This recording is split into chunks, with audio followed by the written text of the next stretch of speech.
네, 자, 오늘은 잠깐만요. 요거 지우고 내려오고. 네, 자, 오늘은 항산화에 대한 이야기를 할 텐데요. 잘 들리죠? 음, 항산화에 대한 이야기를 할 텐데 사실은 이 항산화 영양소가 노화와 질병 예방에 굉장히 중요하죠. 항산화는 뭘까요? 항산화는 산화를 반대하는 게 대항하는 게 항산화죠. 네, 맞습니다. 이 산화가 우리 노화나 우리 질병의 주범이죠. 그래서 이러한 노화와 질병의 주범인 이 산화를 대항하는 영양소와 효소가 굉장히 중요합니다. 굉장히 중요합니다. 현대를 살아가는 현대인들은 참 여러 가지 대기오염부터 뭐 음식 또뭐 첨가물이 뭐 식품 첨가물 등 그다음에 또 스트레스로 인해서 여러 가지 상황들이 좋지 않습니다. 그래서 산화 스트레스를 많이 놓여 있죠. 산화 스트레스 환경에 많이 놓여 있는데 그렇기 때문에 과거 어느 때보다도 이 산화에 대항하는 항산화 영양소가 절실히 필요한 때다. 그런데 여러분들이 꼭 아셨으면 좋은 게 내가 꼭 알아야 될 내용이 뭐냐면 이 항산화 영양소가 혼자서 작용하는 게 아니라는 거예요. 산화에 대항하는 이 항산화 영양소는 네트워크를 이룬다는 거죠. 네트워크. 마치 우리 여러분들이 하는 사업과 마찬가지로 네트워크를 이룬다. 그래서 혼자서 작용하는 것이 아니라 네트워크, 팀워크를 이루어서 함께 팀워크, 이러나? 안 되겠다. 팀을 이루어서 작용을 한다라는 사실을 아셨으면 좋겠고요. 자, 그러면 팀워크를 이루어서 작용하는 이런 산화에 대항하는 항산화 물질, 효소들은 어떤 것들이 있을까? 크게 두 가지로 이렇게 나눠볼 수가 있는데요. 내 몸에서 만드는 것, 어떤 게 있을까요? 네, 항산화 효소가 있겠죠. 항산화 효소. 내 몸에 맞서 만들죠. 그 다음에 또 어떤 게 있냐면, 코엔자임 큐텐과 같은 거 내 몸에 만들 수가 있죠. 물론 40대 이후가 되면 코큐텐의 합성이 급격히 떨어지게 되죠. 뿐만 아니라 스타틴이라는 고지혈적 약물을 복용하고 있는 분이라면 나이 상관없이 굉장히 감소를 합니다. 굉장히 감소합니다. 그래서 이런 분들은 꼭 필요한 경우가 아니라면 스타틴 복용은 자제하셔야 되고요. 또 사실 스타틴을 먹을 것이 아니라 식습관을 개선을 해야죠. 그리고 그 원인을 해결을 해서 콜레스테롤이나 중성지방을 낮추도록 노력해야 되겠죠. 약물의 도움을 받는 것이 아니라. 그래서 어쨌든 이런 코큐텐과 항산화 영양소는 우리 몸에서 만들어집니다. 그 외에 나머지는 우리 몸에서 만들어지질 않습니다. 그래서 반드시 섭취해야 되는 것들이죠. 그 중에는 뭐 어떤 것들이 있냐면 미네랄 중에서 항산화 작용을 하는 대표적인 미네랄이 누구냐면요. 아연입니다. 아연. 여러분들이 꼭 기억하셨으면 좋겠습니다. 아연 굉장히 중요합니다. 오늘도 이 항산화 네트워크에 대한 강의를 하는 내내 아연에 대한 이야기를 무지막지하게 할 겁니다. 그래서 아연 정말 중요하다. 항산화, 면역 하면 이 아연을 떠올려야 됩니다. 굉장히 중요합니다. 그 다음에 셀레늄, 네, 아주 중요하죠. 그 외에도 망간이나 쿠리와 같은 미네랄이 항산화 네트워크에서 작용하는 중요한 미네랄들이고요. 그 다음에 미네랄이 있으면 또 뭐가 있죠? 비타민이 있겠죠? 비타민이 어디 갔을까요? 자, 비타민. 항산화 작용을 하는 비타민은 어떤 게 있냐면 비타민 A, 그리고 비타민 C, 그리고 비타민 E. 네, 에이스입니다. 에이스. 네, 에이스. 네, 에이스. 에이스. 네, 에이스가 그 비스켓 이름이죠. 네. 자, 에이스, 비타민 A, A, C, E. 그 외에 또 어떤 것들이 있냐면요. 카로티노이드, 식물 영양소죠. 카로티노이드. 두 가지 종류가 있습니다. 크게 두 가지로 여러 가지 이제 한 500, 수백여 가지의 카로티노이드도 있는데 이것들을 두 가지로 나누죠. 카로틴과 잔토필이라는 걸로 나누게 됩니다. 뭐 꼭 이런 용어는 기억 안 하셔도 됩니다. 하지만 카로티노이드 이 용어는 기억을 해야 되겠죠. 이 용어는. 그 다음에 그리고 이 카로틴이라는 거는 이 카로티노이드에 들어가는 카로티노이드가 굉장히 큰 범위의 용어라는 사실, 그 속에 카로틴이 들어있다는 것 정도는 이해하셨으면 좋겠고요. 그 다음에 플라보노이드라는 또 식물 영양소가 있습니다. 플라보노이드는 6가지가 있습니다. 6가지. 이야, 다이아몬드네요. 다이아몬드. 네, 이야, 레그, 6레그. 다이아몬드. 네, 플라보노이드. 그 중에서도 하나는 써놨죠. 플라보놀이라고. 왜냐하면 우리가 음식을 통해서 가장 많이 섭취할 수 있는 형태의 플라보노이드가 바로 플라보놀이거든요. 플라보놀. 플라보놀 어디서 많이 들어보지 않았습니까? 뉴트릴라이트에 나오는 네, 플라보노이드 배당체. 플라보노이드 배당체. 들어보셨나요? 네. 은행 추출물에 들어있는 게 바로 플라보노이드 배당체죠. 진코엠이라는 영양소에 들어있습니다. 자, 이렇게 항산화, 노화를 일으키는 노화와 질병의 주범인 산화스트레스, 여기에 대항하는 항산화 영양소와 효소는 혼자서 독단적으로 작용하는 것이 아니라 네트워크를 이루어서 팀워크로 작용을 한다. 비타민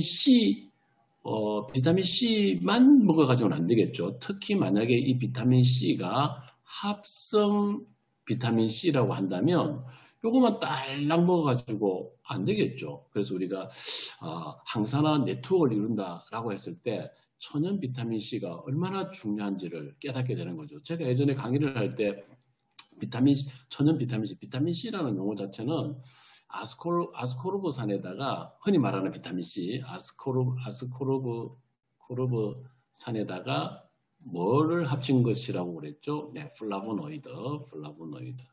플라보노이드를 합친 것을 비타민 C라고 해야 된다.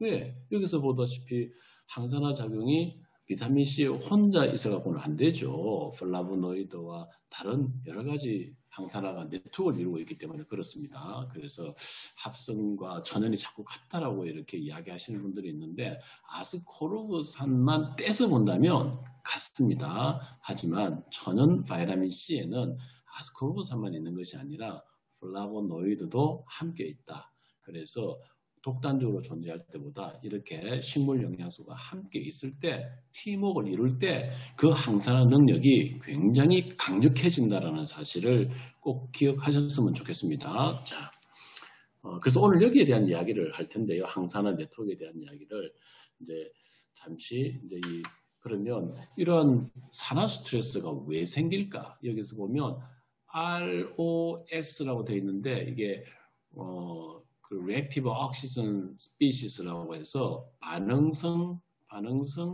산소종이라는 뜻인데요. 뭐 번역하면 그렇다는 이야기고 쉽게 이야기해서 활성산소를 이야기합니다. 활성산소. 다양한 형태의 활성산소가 있거든요. 이런 다양한 형태의 활성산소를 통칭해서 ROS, 반응성 산소종이라고 하는데 이게 어떤 때 만들어지냐고 하냐면요. 세포 대사라는 건 뭐냐면 우리가 먹은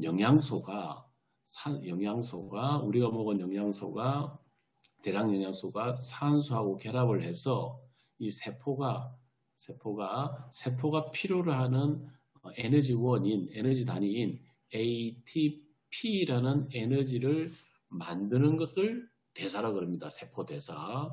이 과정에서 이 ATP라는 것을 만드는 과정에서 활성산소가 필연적으로 발생하게 됩니다. 5% 정도에서 활성산소가 꼭 나오게 되죠.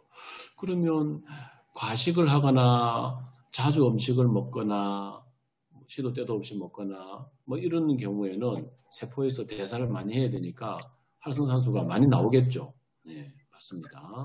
활성산소 많이 나옵니다. 그래서 소식이 장수의 비결이라는 것에 대해서 이견이 없죠. 소식과 단식이 우리 건강을 지키는데 굉장히 중요한 하나의 요인이 되죠. 요즘 그래서 소식도 소식이지만 간헐적 단식 굉장히 건강을 지키는 데 도움을 많이 줍니다. 왜? 세포 대사 과정에서 나오는 활성산소를 줄여줄 수 있기 때문에 그렇죠. 그 다음에 자외선. 네, 자외선은 일중항 산소라는 활성산소를 만들게 되어서 우리 그 수정체나 망막에 손상을 주죠. 그래서 백내장과 망막 변성을 일으키는 주범이죠. 그 다음에 이제 방사선. 방사선은 그 하이드록시레디칼이라는 아주 강력한 활성산소를 만들어냅니다. 이런 것들. 그 다음에 대기오염, 자동차 배기가스, 산업장에서 나오는 대기 오염 물질, 그리고 뭐 소각장 등, 그리고 미세먼지. 미세먼지를 타고 바람과 함께 넘어오는 여러 가지 중금속들, 네, 이런 것들이 활성산소의 주범이고, 그래서 우리가 숨쉬는 공기도 굉장히 중요하죠. 그 다음에 이제 흡연, 본인이 피우는 담배만 문제가 아니라 그 간접 흡연의 피해도 헤아릴 수 없고요. 뿐만 아니라 3차 흡연, 어린 자녀가 있는 땅바닥에 기어다니는 아이들, 앉아있는 아이들, 바닥에 떨어진 그 담배 연기의 분진들을 장난감에 가라앉은 것을 그대로 다 빨고 먹게 되죠. 그래서 이 흡연은 1차 흡연, 2차 흡연, 3차 흡연의 피해는 이루 말할 수 없을 정도고요. 본인뿐만 아니라 주위 사람들까지 건강을 해치게 되는 주범입니다. 이것들이 활성산소를 일으키게 되고요. 뿐만 아니라 염증. 염증은 어디서 주로 생길까요? 네. 면역세포의 70%, 많게는 뭐 80%까지 이야기하시는 분이 있는데, 어쨌든 면역세포의 70%가 어디에 있습니까? 네, 장에 있죠. 장에. 자, 그래서 우리가 먹는 음식 또는 장내 세균 풀균형 이런 것들로 인해서 장벽이 약화되고 장누수가 생기고 하면 이 면역세포가 끊임없이 면역 반응을 일으키게 되고 그로 인해서 면역이 고로 염증이죠. 네, 주로 이제 이 장에서 많이 생기겠죠. 이러한 염증들 이런 것들로 인해서 활성산소가 만들어지게 되죠. 자, 그래도 만약 그렇다 하더라도 이걸 원천적으로 차단하는 게 제일 좋을 거고요. 첫째, 예방하는 게 제일 좋겠죠.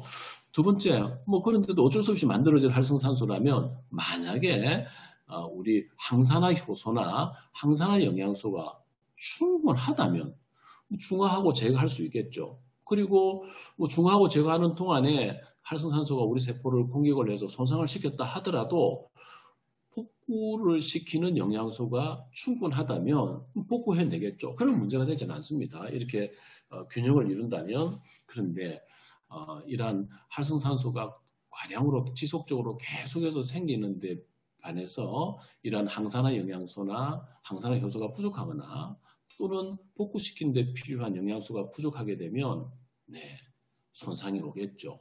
이러한 활성산소로 인해서 가장 치명적인 결과를 내는 게 누구냐면 바로 핵산. 핵산은 뭡니까? DNA, RNA. 뭐죠? 네, 유전 물질. 유전 정보가 담겨있는 유전 물질이에서 공격을 당하게 되면 심각한 문제를 일으키게 되겠죠. 돌연변이를 일으킬 거고 그 돌연변이가 축적되고 쌓이게 되면 암도 생길 수 있겠죠. 뿐만 아니라 단백질이 공격하게 되면 단백질의 입체 구조가 파괴가 돼서 본연의 역할을 제대로 할 수 없는 단백질이 되게 될 거고요. 지질은 뭡니까? 지질은 세포막이죠. 세포막은 쉽게 이야기하면 예를 들면 성벽입니다. 성벽이 무너지면 적군이 침투를 잘 하겠죠. 그렇게 해서 이제 손상이 일어나게 되고 그 결국에는 여러 가지 생리적인 기능의 장애가 와서 세포가 더 이상 생존할 수 없는 상태가 될 수도 있고 이러한 세포가 점점 계속해서 죽어나가게 되면 세포 수가 감소하게 된다는 것은 바로 노화를 일으킨다는 거고 또 암을 포함한 다양한 질병을 일으키게 된다는 거죠. 이러한 활성산소가 생기지 않도록 적게 생기도록 감소시키는 것이 첫 번째일 거고요. 두 번째는 생겼다면 빠르게 우리 유전 물질이나 단백질이나 이런 세포막을 공격하지 않도록 우리가 항산화 효소나 항산화 영양소가 충분하도록 만들어주는 것이 중요할 거라는 생각이 들죠. 자, 그러면 도대체 활성산소가 뭐냐? 자, 보면요. 요 안정 상태라고 해놓은 것은 안정 상태에 어떤 물질이 있습니다. 물질이. 분자라 그러면 또 싫어할 것 같아서 어떤 물질이 있습니다. 이런 안정 상태에 있는 물질들은 전자가, 요 동글뱅이 요게 전자인데요. 전자가 이렇게 쌍으로 있습니다. 쌍으로. 그런데 이런 프리 레디칼은 뭐냐면 전자 하나가 부족해요. 그래서 불안정합니다.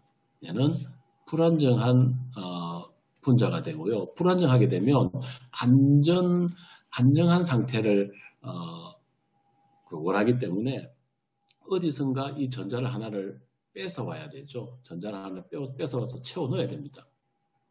그러면 전자를 뺏긴 이 세포는, 이 물질은 어떻습니까? 불안정해지겠죠. 그럼 또 어디선가 이 전자를 또 하나를 뺏어와야 되겠죠. 이렇게 연쇄적으로 반응이 일어나게 되면서 점점 더 세포를 파괴시켜 나가는 과정, 이거를 바로 산화 스트레스라고 그러거든요. 이게 바로 노화와 질병의 원인이란 겁니다. 그런데 만약에 이런 프리레디칼, 전자가 하나 부족한 이 프리레디칼이 건강한 세포에서 예를 들어서 핵산일 수도 있을 거고 단백질일 수도 있고 세포막일 수도 있어요. 여기서 이 전자를 뺏어 오려고 할 때 만약에 항산화 영양소가 충분하다면 전자를 하나를 줄 수 있겠죠. 그러면 안정된 상태가 되고 인접한 세포가 손상되는 일이 없겠죠. 예방할 수 있겠죠. 네. 이 역할을 하는 것이 바로 항산화제다. 아주 간단하게 설명을 했지만 이런 개념으로 이해하시면 될 것 같습니다. 자, 이해되시죠? 네. 이런 이야기를 처음 들어보시는 분들은 어려울 수 있습니다. 그런 분들은 유튜브 업로드 시켜드릴 테니까 다시 한번 돌려서 보십시오. 여러분들 오래 살고 싶지 않습니까? 건강하게 오래 살고 싶으시죠? 산화, 항산화 이걸 이해하셔야 됩니다. 자, 그러면 이런 산화 스트레스, 즉 프리레디칼 활성산소가 계속 쌓여서 우리 세포나 조직을 손상시키는, 즉 산화 스트레스를 일으키게 되었을 때 어떤 일이 벌어지는가? 네, 전신을 공격합니다. 심장에 산화 스트레스를 일으키게 되면 관상동맥 질환을 일으키게 되고요. 고혈압, 심근허혈, 이거는 협심증을 이야기하죠. 협심증, 심근경색 이런 것들을 일으키게 됩니다. 만약에 피부에 산화 스트레스가 발생하게 되면 피부가 나이 들어 보이게 되고요.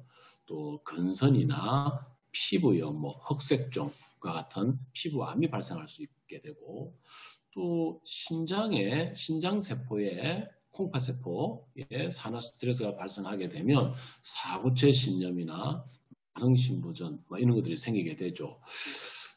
신장 질환이 있는 분들은 주로 어떤 생각들을 많이 하고 계시냐면요. 먹는 거를 주의해야 돼. 근데 뭘 먹으면 안 되는 줄 알고 있는 분들이 너무 많아요. 콩팥이 나쁘면 뭘 먹으면 안 되는 줄 알고 있는 분들이 많은데요. 자, 콩팥이 망가지는 거는 산화 스트레스 때문입니다. 그러면 항산화제 먹어야죠. 강력한 항산화제 좋은 거 먹어야죠. 음식으로 먹는 게 제일 좋죠. 음식으로 부족하면 영양소로 채워 넣어야 되겠죠. 앞서 말한 항산화 네트워크를 이루고 있는 우리 몸에서 합성되는 걸 제외하고 반드시 먹어서 되는, 외부에서 들어와야 되는 그런 영양소들을 먹어줘야 되겠죠. 근데 부작용이 생기면 어떡하냐, 이런 이야기들을 하시는데, 영양소를 먹어서 무슨 부작용이 생기겠습니까?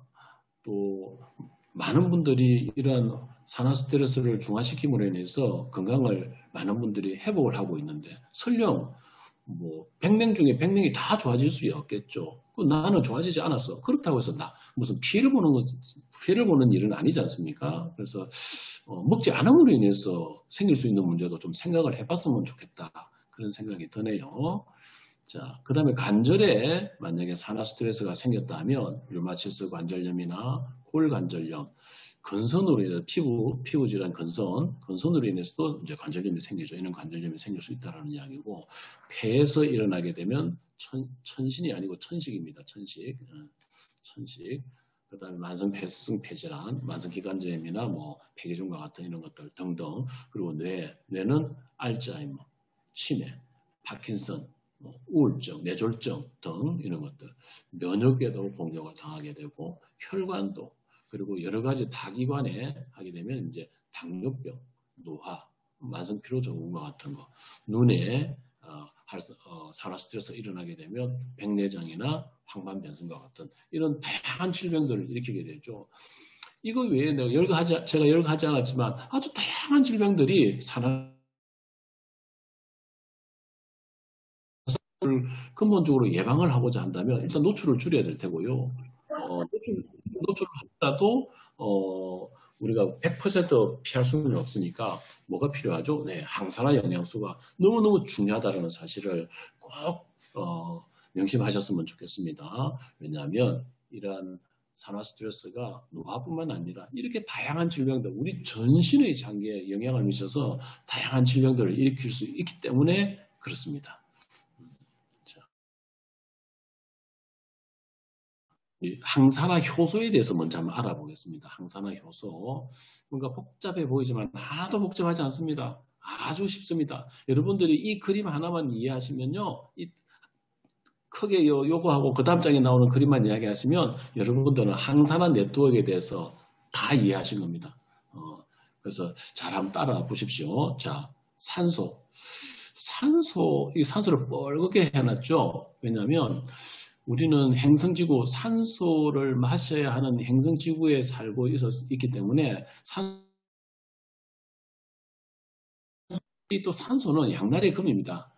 산소는 반응성이 좋아서 우리 몸을 삭게 만들죠. 강력한 철근도 산소에 오래 노출되게 되면 녹이 썰게 되죠. 이걸 산화라고 그러죠. 산화. 산소에 노출이 되어서 삭게 되는 것을 말합니다.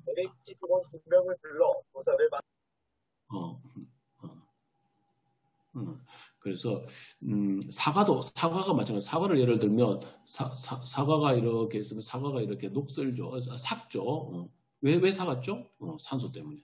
산소에 노출되니까 삭게 되죠. 우리 몸도 마찬가지입니다. 사과만큼 철근만큼 빨리 녹슬지는 않지만 우리 몸은 점점 더 산소를 들이마심으로 인해서 이제 삭게 되는데 이때 항산화 영양소가 굉장히 중요하다. 덜 삭게 하고 좀 삭게 되는 이 산화되는 속도를 늦추고 싶다면 그로 인해서 질병을 예방하고 싶다면 항산화 효소 이걸 잘 이해하셔야 됩니다. 자, 산소가 미토콘드리아는 뭐 하는 장기냐면요. 세포에서 필요한 에너지를 만드는 에너지 화폐를 만드는 그래서 세포가 필요한 에너지 화폐는 원도 아니고 달러도 아니고요. ATP라는 화폐가 필요합니다. 이 ATP를 만들기 위해서 미토콘드리아는 산소를 필요로 합니다. 그래서 산소를 들여마셔서 이산화탄소라는 노폐물을 만들어내고 그리고 ATP라는 에너지를 만들게 되죠.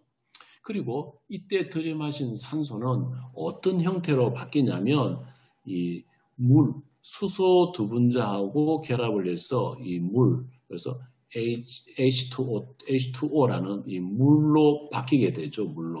물이 해롭습니까? 하나도 해롭지 않죠. 수소 두 분자에 산소가 갇혀 있는 형태인 이 물은 하나도 해롭지 않은 형태죠. 반응을 하지 않죠. 산소는 반응성이 좋지만 이 물은 전혀 반응성이 없죠. 그래서 안전합니다. 그래서 이렇게 바뀌게 되는데 95%는 우리가 먹은 음식물을 미토콘드리아에서 에너지를 만드는 과정, 즉 대사하는 과정에서 95%는 물로 바뀝니다. 충분한 영양소, 아연이나 셀레늄과 같은 이런 영양소들을 잘 먹어야 되겠죠. 왜냐하면 슈퍼옥사이드 SOD라는 효소는 아연을 조효소로 사용하고요. GPX라는 효소는 셀레늄을 조효소로 사용을 하거든요. 자, 그래서 이런 영양소들이 중요하죠. 자, 잘 이해하셨으리라 믿고 넘어가겠습니다. 자, 글루타치온 페록시다제는 조금만 다시 한 번 더 설명드리면요. 이거는 마스트 항산화제입니다. 마스트 항산화제. 마스트 키. 키 하나 가지고 모든 방을 열 수 있는 키를 마스터 키라 하듯이 이 글루타치온 페록시다제는 어디든 작용하는, 없어서는 안 되는 진짜 만능 항산화제라는 사실, 굉장히 중요하죠. 그래서 이 조효소가 뭐라고 했죠? 셀레늄이죠. 그래서 셀레늄이 굉장히 중요하다 그 이야기죠. 8가지 중에서 8가지 종류가 있는데 글루타치온 1이 가장 풍부하고 얘는 가산화수소수를 기질로 사용해서 물로 바꿔주는 역할을 한다. 네, 그 정도 이해하시면 되겠고요. 자, 다음 넘어가겠습니다. 자, 이제 전체적으로 항산화의 팀워크를 이루는 플라보노이드와 카로티노이드를 제외한 비타민까지 다 포함시킨 항산화 네트워크를 지금 설명드릴 텐데요. 자, 이거 잘 한번 따라와 보세요. 이것만 아시면 여러분들 항산화 다 이해하신 겁니다. 항산화의 비밀을 이해하시면 여러분들은 노화와 질병을 이해하시게 되고요. 예방하실 수 있다 그 이야기죠. 긴장되시죠? 흥미롭죠? 네, 이것만 이해하시면 됩니다. 자, 따라와 보세요. 자, 시작해 보겠습니다. 자, 산소는 반응성이 좋다고 그랬습니다. 이 산소가 어떤 특정 효소에 의해서 뭐로 바뀌냐면요. 이렇게 슈퍼옥사이드, 아까 이야기해줬죠. 슈퍼옥사이드로 바뀌는데 이렇게 바뀌는 것을 원천적으로 막아주는 놈이 있어요. 걔가 누구라고요? 아연. 네, 아연이 그 역할을 합니다. 와, 대단하죠. 자, 그런데 이렇게 슈퍼옥사이드가 만들어졌어요. 이런 슈퍼옥사이드를 중화시켜주는, 제거시켜주는 비타민이 있는데 그것이 누구냐면요. 바로 바이타민 A, 그리고 바이타민 C, 그리고 바이타민 E가 이 슈퍼옥사이드를 제거해주죠. 물론 슈퍼옥사이드는 당연히 SOD, 슈퍼옥사이드 디스뮤타제에 의해서 뭐로 바뀐다고 그랬죠? H2O2로 바뀐다고 그랬죠. 그런데 H2O2가 철을 만나면 어떻게 된다고 그랬죠? 굉장히 강력한 하이드록시 레디칼이라는 강력한 활성산소를 만든다고 그랬죠. 이 H2O2를 만드는 것보다 그 전에 차단해 주는 게 좋겠죠. 네. 그래서 바이타민 A, 바이타민 C, 바이타민 E가 중요한 거죠. 그런데 바이타민 A와 바이타민 E는 무슨 영양소죠? 네, 지용성 영양소. 바이타민 C는 네, 수용성 영양소죠. 수용성 비타민이죠. 그래서 이 수용성과 지용성이 함께 팀워크를 이루어야지 된다. 그래서 이런 슈퍼옥사이드 레디칼을 빠르게 중화시켜 주겠죠. 뿐만 아니라 과산화질소를 만드는 과정에서도 이거를 원천적으로 막아주는 놈이 누구냐면 바로 아연이라는 사실. 네, 아연. 야, 슈퍼옥사이드를 원천적으로 막아주고 과산화질소도 원천적으로 막아주는 것이 바로 아연이다. 그리고 생긴 놈을 슈퍼옥사이드나 과산화질소가 생성이 되었어요. 이 생성된 것들이 꼼짝 못하게 바로 제거시켜주거나 중화시켜주는 역할을 하는 것이 누구다? 바로 바이타민 A와 바이타민 C다. 그리고 바이타민 E다. 근데 과산화질소에서는 바이타민 E는 중요치 않고 바이타민 C와 바이타민 A가 중화시켜주는 데 중요한 역할을 하더라. 그리고 또 이 슈퍼옥사이드를 과산화수소 H2O2로 바꾸는 효소가 바로 SOD라는 슈퍼옥사이드 디스뮤타제라는 효소인데 이 효소의 조효소로 작용하는 것이 누구다? 아연이다. 자, 이 H2O2는 재빨리 이 물로 바뀌어야 되겠죠. 물로 안정적인 형태의 물로. 그래서 이 GPX라는 글루타치온 페록시다제라는 효소의 도움을 받아서 빠르게 물로 바뀌어야 되는데 이때 조효소로 사용되는 것이 누구냐면 셀레늄이다.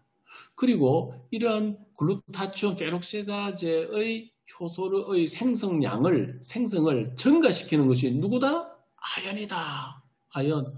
와, 아연 굉장히 중요하죠? 네, 아연 굉장히 중요합니다. 아연 굉장히 중요합니다. 그런데 만약에 H2O2가 철을 만나게 되면 뭘 만든다고 그랬죠? 하이드록시 레디칼이라는 아주 강력한 활성산소를 만든다고 그랬죠? 요거를 펜톤 리액션이라고 그러는데 모르셔도 됩니다. 어쨌든 뭐 좀 그래도 공부하시고 싶은 분들은 아 이게 펜톤 반응이구나 하시고 이해하시면 되고요.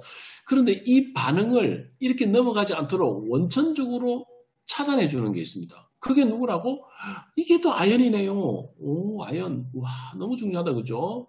아예 원천적으로 차단해 주는 게 아연이다. 그리고 이 가산화수소를 빠르게 글루타치온 페록시다제의 생성량을 증가시켜서 물로 바꿔주도록 하는 것도 아연이더라. 이야 대단합니다. 아연. 자, 그 다음에 이 H2O2 가산화수소수가 이 슈퍼옥사이드 아까 여기서 형성이 됐죠. 이 슈퍼옥사이드와 만나서 또 강력한 하이드록시 레디칼을 만들 수 있는데 이런 반응도 있습니다. 이렇게 했을 때 요거를 빨리 제거를 해야 되는데 요때 빨리 제거하기 위해서 카탈라제가 많이 필요로 한데요. 요 카탈라제의 생성을 증가시키는 게 누구다? 네, 아연이다. 와, 이쯤 되면 여러분 아연 너무 중요하지 않습니까? 많이 드셔야 되겠죠. 네, 아연 진짜 중요합니다. 그죠? 자, 이렇게 비타민, 미네랄과 비타민과 항산화 효소와의 상관관계를 알아봤고요. 자, 그 다음 이제 이 푸드기 이 하이드록시 레디칼이 형성이 되었어요. 그러면 이 하이드록시 레디칼은 지질을 그러니까 세포막을 구성하는 지질을 과산화 지질 상태로 만들어서 세포막을 파괴를 시키게 되죠. 세포막을. 그래서 그러니까 성벽이 무너지도록 만든다 그 이야기죠. 이것들을 차단해주는 역할을 해주는 것이 바로 비타민 A가 역할을 한다. 비타민은 지용성이잖아요. 당연한 이야기겠죠. 지용성 영양소니까. 그 다음에 이 과산화 지질을 안정된 형태로 환원시켜주는 거. 환원시켜주도록 해주는 게 누구냐면 바로 비타민 A가. 왜? 지용성이잖아요. 지용성이니까 지질을 안정적으로 환원시켜주죠. 환원시켰더니 이 비타민 E는 자기 스스로는 다시 산화가 되어버렸어요. 이 비타민 E를 다시 환원시켜서 다시 재사용할 수 있도록 도와주는 놈이 누구냐면 바로 비타민 C입니다. 비타민 C. 비타민 C 혼자서 작동하는 게 아니라 이렇게 모두 서로 팀워크를 이루어서 작동하는 거죠. 이 비타민 C가 비타민 E를 다시 환원을 시켜주면 비타민 C는 어떻게 되죠? 산화가 되어버리죠. 이렇게 산화된 비타민 C를 다시 환원시켜서 재활용을 시킬 수 있도록 만들어주는 놈이 누구다? 네, 바로 글루타치온이다. 좀 복잡한가요? 아닙니다. 하나도 복잡하지 않습니다. 등장인물 몇 명 나오지도 않았습니다. 자, 그냥 드라마 한 편 보신다고 생각하고요. 아침 드라마에 등장인물 많이 나옵니다. 그거보다 적게 나옵니다. 자, 이 글루타치온이 이제 산화가 되면서 비타민 C를 다시 환원을 시켜주죠. 이렇게 산화된 글루타치온을 다시 환원시켜주는 놈이 누구다? N 이게 누구냐면 니코틴아마이드. 이게 바로 비타민 B3. 네, 비타민 B3. 이렇게 비타민들이 서로 얽히고 설키고 해가지고 팀워크를 이루고 있죠. 와, 대단하죠. 이렇게 팀워크를 통해서, 항상 네트워크를 통해서 우리의 몸이 산화되지 않도록 이렇게 많은 영양소들이 관여하고 있다는 사실. 네, 그래서 뭔가 하나 가지고 되는 게 아니다. 뭐 비타민C 하나 먹는다고 해서 되는 게 아니다. 그것도 합성 비타민C 먹어갖고는 더더군다나 안 되겠죠. 이렇게 종합적인 영양소가 필요하죠. 그 중에서도 아연이 굉장히 중요하다는 사실 오늘 깨달았으면 좋겠고요. 자, 이런 것들은 그냥 한 번씩 읽어보시면 될 것 같고요. 아까 말씀드린 것들을 제가 정리해 놓은 것들이니까 그냥 한번 읽어보시면 이해가 될 겁니다. 자, 그래서 그 다음에 이제 여기서 빠진 게 있습니다. 빠진 게 두 가지가 있는데요. 바로 식물 영양소인 카로티노이드와 플라보노이드인데 여기에 대해서 간략하게 조금 설명드리겠습니다. 자, 카로티노이드는요. 카로틴이라는 말에다가 오이드는 뭐뭐냐, 뭐뭐와 같은이라는 뜻입니다. 뭐뭐와 같은. 카로틴 포함해서 카로틴하고 비슷하게 생긴 것들 그걸 다 통칭해서 카로티노이드라고 그러고요. 식물이나 조류나 강합성을 띠는 세균들에서 나타나는 색소고요. 노란색, 붉은색, 오렌지색을 띠는 색소를 카로티노이드라고 이야기합니다. 지용성 영양소고요. 지용성 영양소니까 당연히 세포막에서 작용을 하겠죠. 그래서 지용성 영양소를 통해서 가장 잘 흡수가 됩니다. 그래서 베타카로틴을 섭취를 하고자 한다면 좀 기름기가 있는 음식을 먹어야 된다 그 이야기죠. 동물성 지방을 먹으라는 게 아니라 식물성 지방을 먹으시면 되겠죠. 600여 가지 종류가 있어요. 그런데 이거를 두 가지 그룹으로 이렇게 나누는데 어떻게? 잔토필과 카로틴으로 나누는데요. 잔토필은 노란색을 띱니다. 그래서 강한 자외선으로부터 눈을 보호해주는 역할을 주로 많이 하죠. 잔토필은. 그래서 잔토필에 속하는 영양소가 누구냐면 바로 루테인과 제아산틴입니다. 루테인과 제아산틴. 이런 용어를 처음 들어보시는 분들은 전부 다 생소한 용어만 나오니까 굉장히 어려울 수 있습니다. 근데 공부를 좀 하신 분들은 저게 속하는구나. 막 귀가 번쩍 뜨이고 재밌다 막 이렇게 생각하실 거고요. 이 용어가 처음부터 낯선 분들은 재미없어 이렇게 생각하시겠죠. 그런데 처음부터 재미있을 수는 없어요. 우리가 드라마를 보는데 등장인물의 캐릭터도 모르고 아무것도 모르는 상태에서 생뚱맞게 보면 재미없죠. 근데 계속 드라마를 1회부터 그냥 계속 보신 분들은 어때요? 이해가 되죠. 예, 그래서 등장인물을 이해하는 게 중요하죠. 근데 자꾸 듣다 보면 쉬워집니다. 네. 자, 그 다음에 카로틴은 뭐냐면 오렌지색을 띄어요. 오렌지색. 그런데 이 카로틴은 비타민 A로 전환이 돼요. 라이코펜을 제외하고는. 네. 그래서 카로티노이드는 붉은색, 노란색, 오렌지색을 띠고 있는 색소인데 지용성 영양소구나. 잔토필하고 카로틴이 있구나. 그 정도 생각하시면 되고요. 자, 요 그림은 뭐냐면요.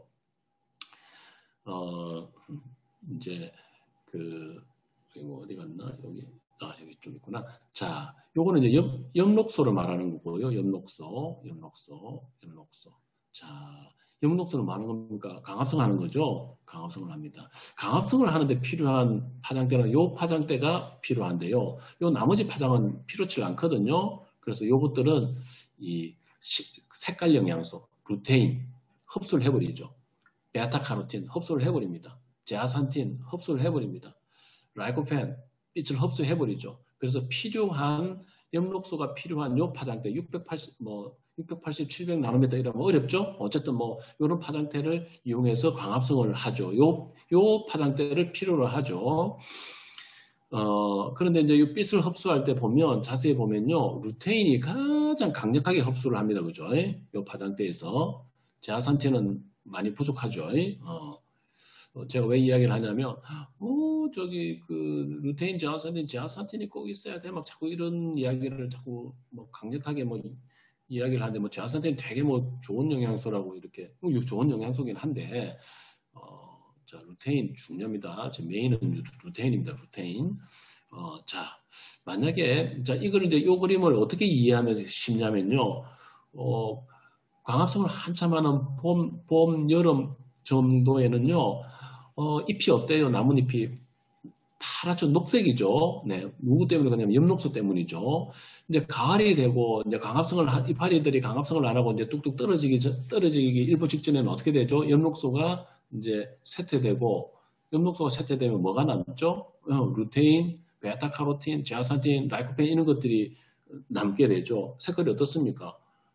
노란색, 주황색, 붉은색, 그러니까 얼룩덜룩 이렇게 되죠. 이걸 뭐라 그러냐면요. 가을 됐을 때 잎이 이런 색으로 바뀌잖아요. 이걸 단풍이라고 그러죠. 예. 그래서 단풍이 들면 루테인 제아산틴이구나. 베타카로틴이구나 이렇게 생각하시면 됩니다. 그러다가 봄, 여름이 되어서 파릇파릇 녹색을 띠게 되면 다시 클로로필 엽록소가 다시 광합성을 하는구나 이렇게 생각하시면 되겠죠. 자, 이게 바로 카로티노이드라는 뜻입니다. 카로티노이드를 이렇게 이해하시면 됩니다. 카로티노이드, 이게 바로 카로티노이드다. 그래서 어쨌든 이야기인데, 카로티노이드가 뭐 어쨌든 이야기인데, 자, 이 그림이 세포막입니다. 세포막. 이중막으로 이루어져 있죠. 한 층, 여기 두 층. 이 카로티노이드는 뭔 작용을 하냐면 슈퍼옥사이드로 인한 프리 레디칼의 연쇄 반응을 차단하는 역할을 하는데요. 이 카로티노이드는 소수성 지방을 좋아합니다. 그래서 세포막에 쌓여 있죠. 자, 이렇게 보면 여기 보면 세포막에 이렇게 쌓여 있죠. 여기 카로티노이드거든요. 세로로도 있고 이렇게 가로로도 있죠. 이게 카로티노이드거든요. 그래서 베타카로틴과 라이코펜은 친수성의 세포막 표면에 겹성이 있는다. 그래서 이 세포막에 그 슈퍼옥사이드로 해서 이 세포막이 공격당하면 안 되니까 이때 이 슈퍼옥사이드로부터 세포막을 지켜주는 역할을 하는 거죠. 그리고 비타민 C와 이제 상호작용을 하는데 이거는 세포 표면에서만 일어나죠. 왜? 비타민 C가 이거는 수용성이잖아요. 요 안으로 들어올 수가 없죠. 그래서 요 꼬리에서 서로 상호작용을 하게 되는데 비타민 C만 화학적으로 이런 구조를 가지고 있는 비타민 C만 먹어가지고는 세포막 보호에 도움이 되지 않는다. 우리는 식물 영양소와 함께 있는 여기서 천연 비타민 C를 먹어야 되는 이유를 한 번 더 또 생각하게끔 만들어주네요. 그래서 이 그림을 여러분들에게 보여드린 거고요. 자, 이제 마지막으로 플라보노이드인데요. 플라보노이드는 뭐냐면 폴리페놀 화합물이다. 폴리가 뭡니까? 폴리는 폴리세카라이드. 이거 폴리라는 거는 많다는 뜻이죠. 많다는 거. 두 개 이상을 폴리. 페놀은 뭡니까? 페놀 이렇게 생긴 놈을 페놀이라고 합니다. 벤젠링을 가지고 있는 거. 자, 보면 이렇게 생겼죠. 자, 하나, 두 개 이상 이런 구조를 가지고 있는 거를 폴리페놀이라고 그러죠. 어디만 해도 우리 폴리페놀 하면 많이 듣잖아요. 네, 녹차, 카테킨, 대표적으로 녹차에 들어있는 카테킨을 폴리페놀이라고 하죠. 이 녹차에 들어있는 카테킨이 뭐라고요? 플라보노이드라고. 플라보노이드 중에 하나라 그 이야기입니다. 자, 이런 플라보노이드는 6가지 종류가 있습니다. 안토시아니딘 들어봤죠? 플라반스리올 이런 거 모르죠. 카테킨 하면 알죠. 녹차.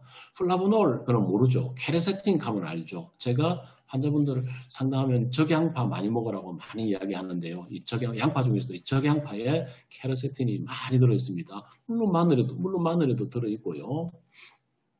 플라바논 하면 모르죠. 헤스페리딘 하면 들어본 사람이 있을 겁니다. 플라본 그리고 이소폴라본 뭡니까? 이소폴라본 콩에 많이 들어있죠. 네. 우리 지난 시간에 그 성조숙증이나 폐경기와 관련해서 이야기를 할 때 이소폴라본 이야기를 많이 했었죠. 이것들이 어디에 속한다고요? 네, 플라보노이드에 속한다고. 이런 6가지 종류가 있다. 뭐 그 정도만 아시면 되겠고요. 이런 총 틀어서 이 전체를 플라보노이드라고 한다. 그 정도 이해하시면 되고 실체는 뭐다? 폴리페놀이다. 이렇게 이야기하시면 됩니다. 그래서 이제 카로티노이드와 플라보노이드를 여러분들이 구별하실 수 있는 능력을 가졌기를 바라고요. 이런 플라보노이드는 어떤 역할을 하냐면요. 항염작용을 하고요. 항혈전. 그래서 왜 우리가 이제 은행 같은 거, 은행 추출물들을 많이 먹으면 피가 많이 묽어지죠. 그래서 수술하기 전이나 특히 이제 발치 같은 거 하기 전에는 이런 은행 추출물들을 한 2, 3일 전이나 길게는 뭐 큰 수술인 경우에는 3 내지 5일 정도 끊으라고 하는 이유가 왜 그러냐면 이제 과량을 먹게 될 경우에는 항혈전, 항응고 효과가 있거든요. 피를 묽게 만들거든. 지혈이 잘 안 되게 하거든요. 그래서 그 이야기는 무슨 이야기냐면 이런 플라보노이드들이 혈액순환을 개선하는 데 굉장히 도움을 준다는 이야기죠. 그래서 뇌혈류도 개선하고 심장질환, 동맥경화나 이런 게 있을 때 뇌혈류를 개선하는데 그 혈류 개선에 도움을 주겠죠. 그 다음에 당뇨병 예방 효과, 항당뇨 효과도 있고요. 항암 효과도 있고 신경세포를 보호하는 기능이 있습니다. 그래서 인지 기능을 개선을 하죠. 그래서 은행 추출물에서 나온 플라보놀 플라보놀, 플라보놀이 바로 배당체가 바로 그 진코임에 들어있죠. 그래서 진코임이 인지기능 개선에 뭐 효과 있다, 그렇지 않다, 뭐 이런 의견이 분분하지만 뭐 효과 없다 하더라도 효과가 있다는 보고들이 있으니까 먹어도 손해볼 건 없지 않겠습니까? 그리고 분명한 것은 신경을 보호해주는 효과는 있더라라는 게 밝혀졌으니까 그런 효과가 있는 것이 바로 플라보노이드다. 요 나머지는 한번 읽어보시면 될 것 같고요. 아주 시간이 많이 됐네요. 자, 그래서 이 플라보노이드는 크게 세 가지 작용을 하는데요. 이 활성산소를 청소해주는 역할을 한다. 그 다음에 세포 내로 들어가서는 세포를 보호해주는 역할을 한다. 그래서 세포가 자멸하는 것을 막아줘서 노화를 방지해주는 역할을 해주고 항염 효과를 나타내준다. 그래서 유전자 발현을 통해서 이런 세 가지 우리 몸속에 있는 세 가지 그 항산화 효소, 슈퍼옥사이드 디스뮤타제, 카탈라제, 그리고 글루타치온 페록시다제의 생성을 증가시켜주는 역할을 한다. 이렇게 서로 다 관련이 있죠. 역할을 한다.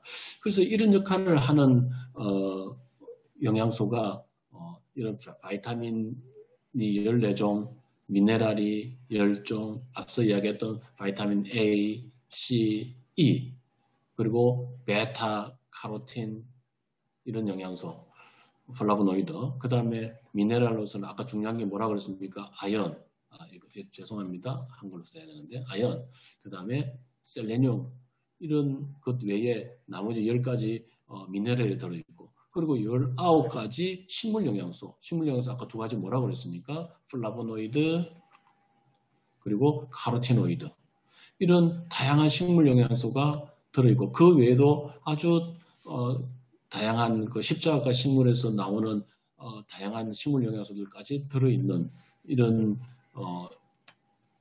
한꺼번에 다 들어있는 이런 식물 원료들을 가지고 다 들어있고 그리고 혹시라도 이런 영양소가 파괴될까 싶어서 식물 고유의 색과 양 영양소를 보존하기 위해서 그리고 저온의 이게